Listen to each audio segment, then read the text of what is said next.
Hello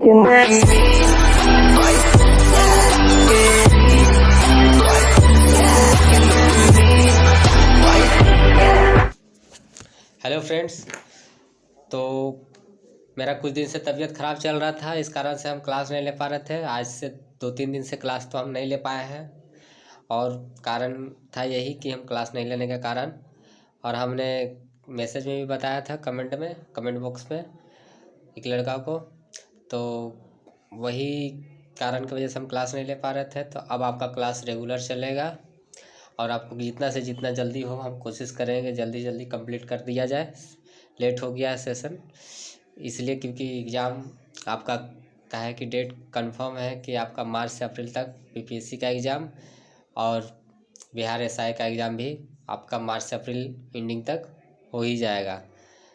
Bihar SI दरोगा का second paper का, और आपका आने वाला है एग्ज़ाम बिहार फॉरेस्टर का भी है जो कि, और आपका सामने इसका भी है, मद्य निषेध का भी। तो इस तरह का एग्ज़ाम है, तो आपको इस सब में सारे में आपको बिहार से तो रिलेटेड क्वेश्चन देखने को मिलेगा ही मिलेगा। आप जितना से जितना ज़्यादा हो शेयर करें, अपने दोस्तों को सब्सक्राइब कराएं। Thank you friends. आप जितना जल्दी हो जुड़ जाइए हमारे टेलीग्राम चैनल से और हमारे यूट्यूब चैनल से। तो फ्रेंड थैंक यू। हम चलते आगे बढ़ते हैं और देखते हैं कि बिहार के महत्वपूर्ण पर्यटन स्थल में जानने की कोशिश करते हैं। तो नालंदा प्राचीन काल में शिक्षा का एक बड़ा केंद्र रहा। आज भी नालंदा जिला अंतर्गत नालंदा विश्वविद्यालय के अवशेष मौजूद हैं। विश्वविद्यालय की स्थापना 5वीं सदी में कुमारगुप्त ने की थी। किसने की थी? तो कुमारगुप्त ने। नालंदा महावीर के अवशेषों को खोज सर्वप्रथम प्रशास्त्री अलेक्जेंडर कंगिंग ने की थी। किसने की थी? तो अलेक्जेंडर कंगिंग ने की थी। नालंदा विश्वविद्यालय में 7वीं शताब्दी में विश्व भर से विद्यार्थी यहाँ अध्ययन करने आते थे। चीन से ह्वासांग इथियसन 7वीं शताब्दी तथा तिब्बत से लामा तारकनाथ 9वीं शताब्दी में धर्म स्वामीन 13वीं शताब्दी जैसे छात्र नालंदा विश्वविद्यालय अध्ययन करने आए थे। तो कितने छात्र आए थे? तो 3 छात्र थे, ह्वासांग और धर्म स्वामीन और तारानाथन, लामा तारानाथ। ठीक है फ्रेंड, तो आगे बढ़ते हैं। तो अध्ययन करने 3 छात्र आए थे। ह्वासांग तो इसी विश्वविद्यालय में छात्र एवं शिक्षक दोनों के रूपों में रहे हैं। नालंदा विश्वविद्यालय का विस्तृत वर्णन किए हैं। किसने किए विस्तृत वर्णन? तो ह्वासांग ने। तो ह्वासांग क्या थे? शिक्षक भी थे और छात्र भी थे। चलिए आगे बढ़ते हैं।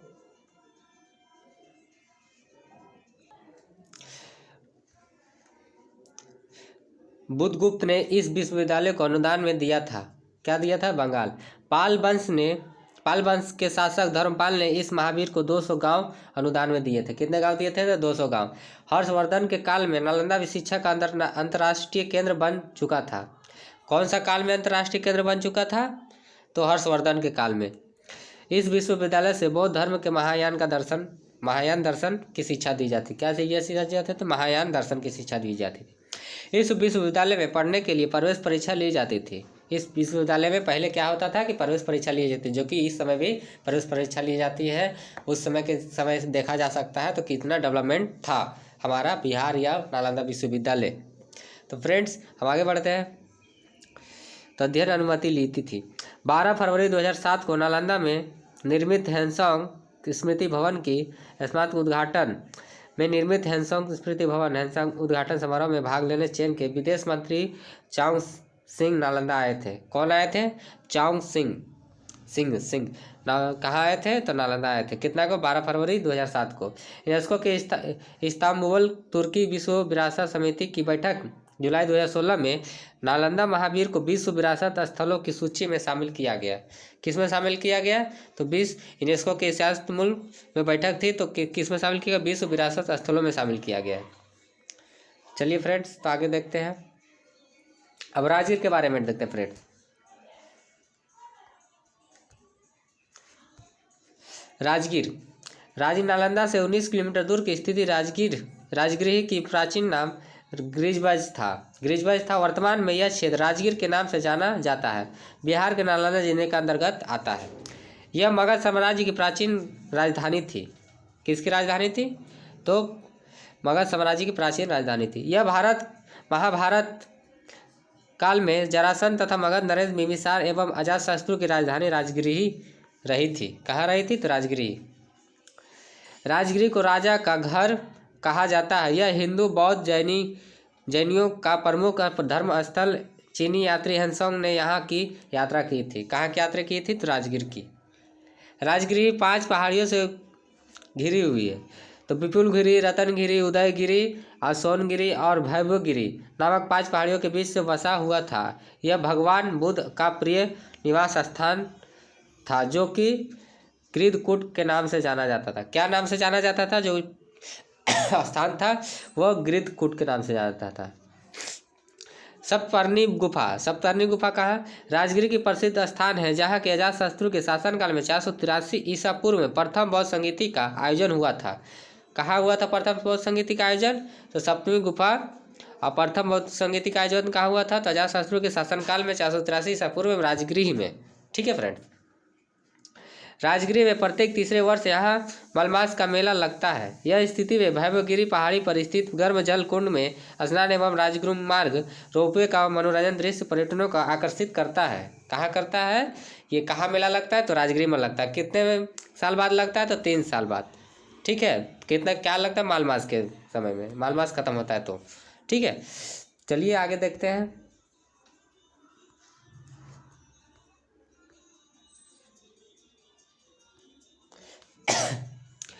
वैशाली विश्व की प्राचीनतम गणतंत्र तथा गणतंत्र वर्तमान में स्वरूप की जननी मानी जाती है।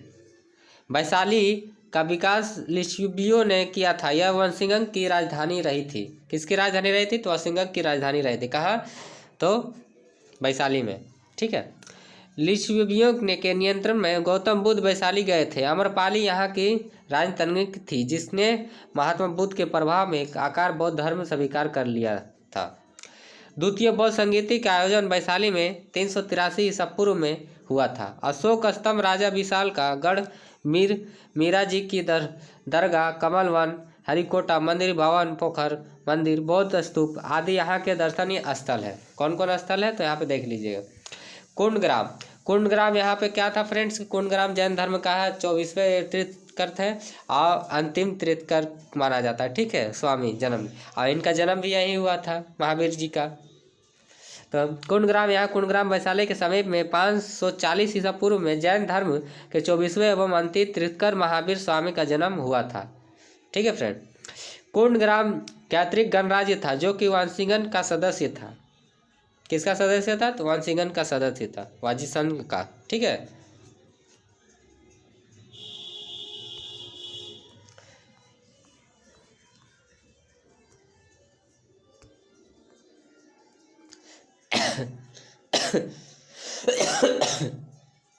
बिहार शरीफ नालंदा जिला का मुख्यालय है। यहीं पर पाल वंशी शासक धर्मपाल ने 8वीं सदी के उदयपुरी विश्वविद्यालय की स्थापना की थी, जिसे तुर्क आक्रमणकारी बख्तियार खिलजी ने 1198 ईस्वी में नष्ट कर दिया था। इस क्षेत्र में आसपास के फैले बिहारों के कारण इसे अर्जे बिहार की भूमि कहा गया। ठीक है, बिहार शरीफ में। ठीक है फ्रेंड्स। तो आगे देखते हैं। चिरांद बिहार के छपरा जिले में स्थित है। यहाँ कुल उत्खनन से 5 सांस्कृतिक चरण प्रकाश में आ चुके हैं। कौन कौन से? चरण प्रथम में नवपाषाण काल, द्वितीय चरण में ताम्रपाषाण काल, तृतीय चरण में नारदिंग ब्लैक पोलिरड वेयर, चतुर्थ चरण में ईसा पूर्व 1ली शताब्दी के 3री शताब्दी ईस्वी, पंचम चरण में उत्तरी ऐतिहासिक एवं पूर्व मध्य काल। इस स्थान से हड्डी के औजार, अलंकृत बर्तन, हड्डी के आभूषण, खुले चूल्हे, खम्भे गाड़ने के गड्ढे, जले हुए चावल, गेहूं, जौ, मूंग और मसूर के दाने तथा चावल के छिलके आदि प्राप्त हुए थे। कहाँ से? तो चिरांद से। बोध गया के बारे में देखते फ्रेंड्स। गया से 14 किलोमीटर दक्षिण में बोध गया स्थित है। यहीं पीपल ब्रिज के नीचे गौतम बुद्ध को ज्ञान का प्राप्त हुआ था। इस ब्रिज को बोधि ब्रिज कहा तथा स्थान को उरुवेला कहा जाता है, जहाँ गौतम बुद्ध ने निवास किया, और उस ब्रिज के नीचे उसको क्या कहता था? बोधि ब्रिज। और उस जगह को क्या कहा जाता है? तो उरुवेला। बोध गया के समीप निरंजना नदी बहती है। इसी नदी में भगवान बुद्ध ने स्नान किया था।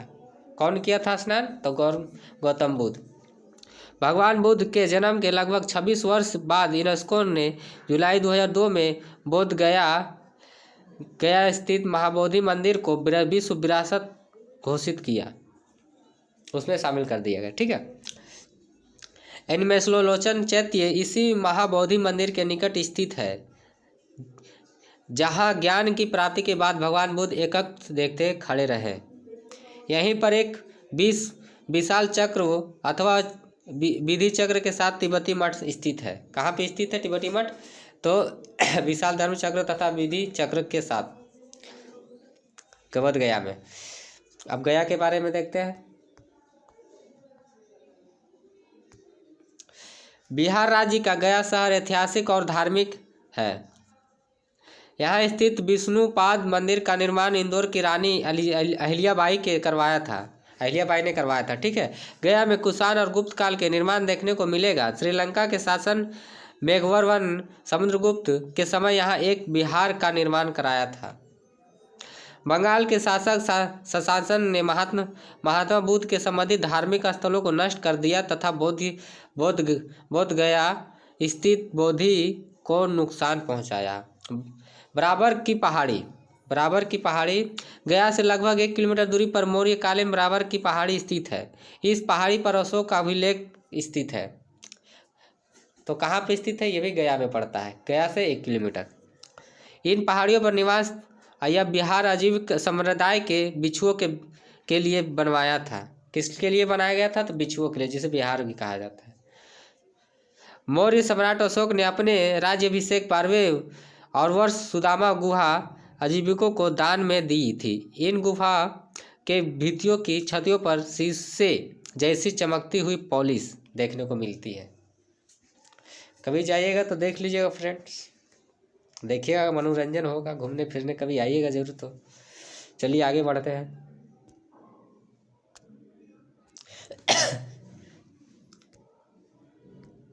यहाँ पर अशोक के 3 और उसके पुत्र दशरथ के भी तीन लघु शिलालेख स्थापित करवाया।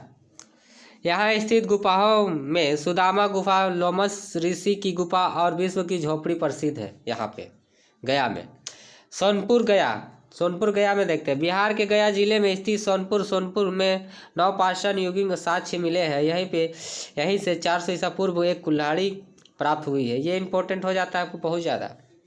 यहाँ से काले और लाल मिद्रभांड, लघु पाषाण उपक्रम, चावल की खेती आदि प्रमाण मिले हैं। मुंगेर का देखते हैं।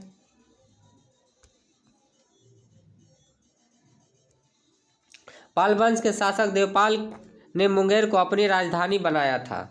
शेरशाह ने 1533 से 34 ईस्वी में मुंगेर पर अधिकार कर लिया, जबकि अकबर ने 1563 ईस्वी में मुंगेर को जीतकर मुगल साम्राज्य का अंग बना दिया। मुंगेर में ब्रिटिश सेना की छावनी भी रही है। यहीं पर अंग्रेज सैनिक ने वेतन भत्ता की मांग को लेकर श्वेत विद्रोह भी किया था। मुंगेर सिगरेट एवं बंदूक कारखाना के लिए वर्तमान में प्रसिद्ध है। कहाँ? मुंगेर में। पावापुरी के बारे में जानते हैं फ्रेंड्स। पावापुरी नालंदा जिले में स्थित है। पावापुरी जैन धर्म का महत्वपूर्ण तीर्थ स्थल है। किसका तीर्थ स्थल है? तो जैन धर्म का। महावीर स्वामी ने अपना अंतिम उपदेश यहीं दिया था और उनका निधन भी यही हुआ था। कहाँ हुआ था महावीर स्वामी का तो उपदेश? तो जन्म कहाँ हुआ है? यहाँ पे इनका उपदेश लास्ट यही था, अंतिम उपदेश, और निधन भी यही हुआ। और जन्म इनका कहाँ हुआ था? तो कुंडग्राम। अब विक्रमशिला के बारे में जानते हैं फ्रेंड्स। विक्रमशिला भागलपुर जिले में स्थित है। यह पाल शासकों के काल में शिक्षा का महत्वपूर्ण केंद्र था, जो धर्मपाल के नाम ने इनका स्थापना किया था। यहाँ पर पाल शासक धर्मपाल ने विक्रमशिला विश्वविद्यालय की स्थापना की थी, जिसे मोहम्मद के सेनापति बख्तियार खिलजी ने आक्रमण कर नष्ट कर दिया था। अब अंग के बारे में देखते हैं। प्राचीन काल में अंग एक महाजनपद था, जिसकी स्थापना अंग नामक राजा ने की थी। किसने की थी? अंग नामक राजा ने की थी। महाभारत पुराणों के अनुसार अंग की राजधानी चंपा या मालिनी थी।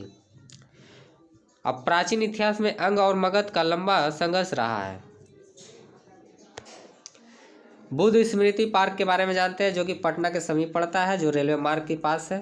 फ्रेंड्स, बुद्ध स्मृति पार्क महात्मा बुद्ध के 2550वें महापरिनिर्वाण वर्ष, उनके ज्ञान एवं प्राप्ति के 26वें वर्ष की याद में बांकीपुर जेल परिसर पटना जंक्शन के समीप में एक बुद्ध स्मृति पार्क की स्थापना की गई। कहाँ की गई? तो आपको बताया थे, पटना है, रेलवे स्टेशन के पास है।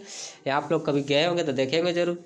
यहाँ लगभग 22 एकड़ भूमि पर पाटलिपुत्र वरुणा स्तूप नामक 200 मीटर ऊंचा बौद्ध परिक्रमा स्तूप के अतिरिक्त स्मृति संग्रहालय, ध्यान केंद्र,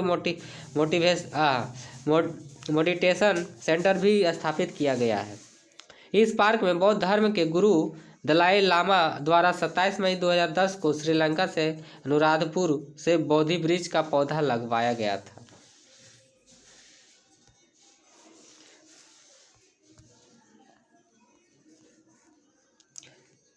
पाटलिपुत्रा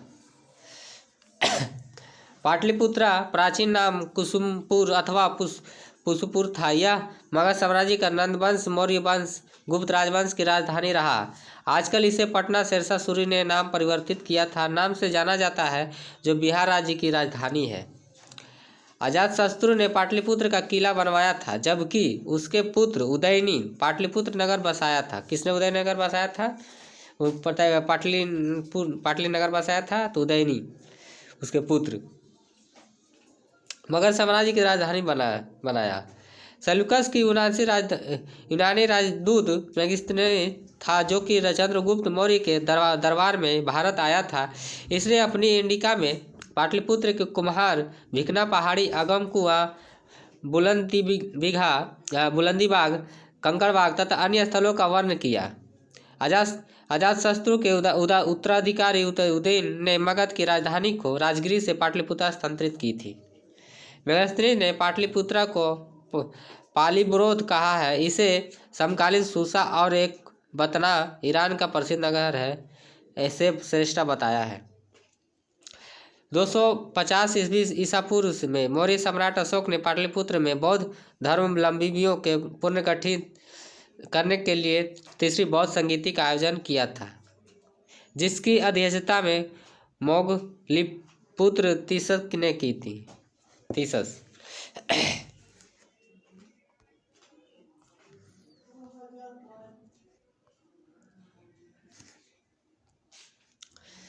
चीनी यात्री फान ने पाटलिपुत्र की काफ़ी प्रशंसा की है। चीनी यात्री युआन चुआंग ने पाटलिपुत्र की नष्ट अवस्था का वर्णन किया है। शेरशाह सूरी ने पाटलिपुत्र का जीर्णोद्धार कर इसे पटना नाम दिया था। शेरशाह ने बिहार शरीफ से हटाकर पटना को राजधानी बनाया था। यहीं शेरशाह का किला स्थित है। आधुनिक पटना में राजभवन, पुराण सचिवालय भवन, बिहार विधानसभा भवन, सदारस आश्रम, महात्मा गांधी सेतु, लक्ष्मी नारायण मंदिर, गांधी घाट, वीर कुंवर सिंह पार्क, बिरला मंदिर आदि प्रसिद्ध है। पादिक्री की हवेली, एक सेकेंड फ्रेंड। तो फ्रेंड्स, जितना से जितना जल्दी हो सब्सक्राइब कर ले हमारे चैनल को, और BL सदरा ऑफिशियल टेलीग्राम चैनल को ज्वाइन कर ले। वहाँ हो सकता है PDF आपको जिससे रिलेटेड होगा PDF, और जितना से जितना जल्दी हो आपको 1 साल का 2021 का दिसंबर तक फुल्ली करेंट अफेयर आपको करा दिया जाएगा। वो आपको 20 से 25-30 क्वेश्चन तक आपको हर बार डाला जाएगा। सप्ताह में 2 दिन उसका अपडेट करते रहूँगा, और वो इम्पोर्टेंट क्वेश्चन होंगे जो बिहार के रिलेटेड से, और बोले तो इंटरनेशनल या नेशनल रिलेटेड आपको करंट उसमें देखने को मिलेंगे। और जितना से जितना जल्दी हो अपने फ्रेंड्स को भी ज्वाइन करा लीजिए, और जिनको इम्पोर्टेंट हैं जिनके लिए उनके पास शेयर करें। तो थैंक यू फ्रेंड्स, हमारे चैनल को सब्सक्राइब करें। और इसका जो पादरी की हवेली है, यहाँ से आपको कल शुरू करेंगे, और उद्योग से रिलेटेड जो क्वेश्चन है वो सारे हम कल देखेंगे, और इस पादरी की हवेली कल भी देखेंगे, इससे यहाँ से लेकर शुरू तक जितना भी बचे हुए लास्ट का। तो थैंक यू फ्रेंड्स, वीडियो लंबा हो जाएगा इसलिए इतना ही में समाप्त करते हैं।